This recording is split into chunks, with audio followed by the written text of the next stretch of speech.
Hello guys, welcome back to YouTube channel കീർത്തിക്കിത്തൂസ് വ്ളോഗ്സിൻ്റെ പുതിയൊരു വീഡിയോയിലേക്ക് എല്ലാവർക്കും സ്വാഗതം. ഫസ്റ്റ് ഓഫ് ഓൾ ആദ്യം തന്നെ എല്ലാവർക്കും ഹാപ്പി ഓണം ഗായ്സ്. ഇപ്പോൾ ഞാൻ നിൽക്കുന്നത് പട്ടാമ്പിയിലുള്ള എൻ്റെ വല്യമ്മയുടെ വീട്ടിലാണ്. ഇന്ന് തിരുവോണമാണ്. തിരുവോണത്തിനായിട്ട് സദ്യയൊക്കെ കഴിച്ചിട്ട് ഉച്ചയ്ക്ക് നമ്മൾ ഇറങ്ങാണ്. എല്ലാവരും ഇവിടെ പോകാൻ വേണ്ടിയിട്ടുള്ള ഒരുക്കത്തിലാണ്. എവിടാണ് എങ്ങോട്ടാണ് പോകുന്നതെന്നൊക്കെ ഞാൻ വീഡിയോയിലൂടെ വഴിയേ പറയുന്നതായിരിക്കും. അപ്പോൾ അതിനായി നിങ്ങൾ വീഡിയോ ഫുള്ളായിട്ടും കാണണം. അങ്ങനെ നമ്മൾ ലഗേജൊക്കെ എടുത്തിട്ട് വീട്ടിൽ നിന്ന് ഇറങ്ങാനായിട്ട് പോവാണ്. അങ്ങനെ നമ്മുടെ യാത്ര ഇവിടെ സ്റ്റാർട്ട് ചെയ്യുകയാണ്. ഇപ്പോൾ പോകുന്നത് ഷൊർണൂർ റെയിൽവേ സ്റ്റേഷനിലേക്കാണ്. അവിടെ നിന്നാണ് നമ്മൾ ട്രെയിനിലേക്ക് കയറുന്നത്. പട്ടാമ്പിയിലുള്ള വല്യമ്മയുടെ വീട്ടിൽ നിന്നും ഷൊർണൂർ റെയിൽവേ സ്റ്റേഷൻ വരെയുള്ള ഒരു ചെറിയ യാത്ര. അവിടെ നിന്ന് നമ്മൾ പോകുന്നത് കർണാടകയിലേക്കാണ്. കർണാടകയിൽ എവിടെയാണ് പോകുന്നതെന്നറിയാൻ വീഡിയോ മുഴുവനായിട്ടും കാണണം. അപ്പോൾ കാറിലൂടെ നമ്മൾ പോകുമ്പോൾ കാഴ്ചകളൊക്കെ നോക്കൂ, എന്ത് ഭംഗിയാണെന്ന്. ഇന്ന് തിരുവോണം ആയതുകൊണ്ട് തന്നെ വലിയ തിരക്കൊന്നും ഉണ്ടായിരുന്നില്ലേ റോഡിൽ.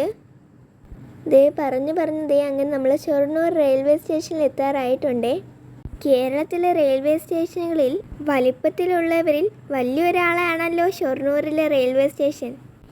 അങ്ങനെ നമ്മൾ റെയിൽവേ സ്റ്റേഷനിൽ എത്തിയിട്ടുണ്ട് കേട്ടോ.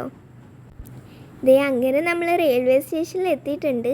ആദ്യം നമുക്ക് ലഗേജൊക്കെ എടുത്ത് പുറത്തിറക്കണം. അതിനുശേഷം കാറൊക്കെ പാർക്ക് ചെയ്തിട്ട് വേണം നമുക്ക് റെയിൽവേ സ്റ്റേഷൻ്റെ ഉള്ളിൽ കയറാനായിട്ട്. അങ്ങനെ നമ്മൾ റെയിൽവേ സ്റ്റേഷൻ ഉള്ളിൽ എത്തിയിട്ടുണ്ടേ. കാറിനുള്ളിൽ നിന്നും ലഗേജുകളൊക്കെ എടുത്ത് പുറത്തെടുക്കുകയാണ്. കാർ കൊണ്ടുപോയി പാർക്ക് ചെയ്യണം. ഇനി നമ്മുടെ ഇത്രയും പേരെ ലഗേജ് ഇതിനുള്ളിലുണ്ടേ, അതൊക്കെ എടുത്ത് പുറത്ത് വെച്ചിട്ട് വേണം നമുക്ക് റെയിൽവേ സ്റ്റേഷൻ ഉള്ളിൽ കയറാൻ. ഇനി പ്ലാറ്റ്ഫോം കയറി അപ്പുറത്ത് ഇറങ്ങണം. ഇവിടുന്ന് നോക്കുമ്പോൾ തന്നെ ഈ സ്റ്റേഷൻ്റെ വലിപ്പം നമുക്ക് അറിയാൻ പറ്റും. വിസ്തൃതിയുടെ കാര്യത്തിൽ കേരളത്തിലെ ഏറ്റവും വലിയ റെയിൽവേ സ്റ്റേഷനുകളിൽ ഒന്നാണ് ഷൊർണൂർ റെയിൽവേ സ്റ്റേഷൻ. റോഡിൽ വലിയ തിരക്കില്ലെങ്കിലും റെയിൽവേ സ്റ്റേഷന് ഉള്ളിൽ നല്ല തിരക്കുണ്ടായിരുന്നു. ഇനി ഞങ്ങൾ ട്രെയിനിനായുള്ള കാത്തിരിപ്പിലാണ്. സ്റ്റേഷനിൽ നിന്നുമുള്ള അനൗൺസ്മെൻറ്റും ശ്രദ്ധിച്ചിരിക്കുകയാണ് ഞങ്ങൾ. ഓണമായതുകൊണ്ട് തന്നെ ഇവിടെ അത്തപ്പൂക്കളമൊക്കെ ഇട്ടിട്ടുണ്ടേ. ഇനി നമുക്ക് നമ്മുടെ ട്രെയിൻ വന്നിട്ട് കാണാം.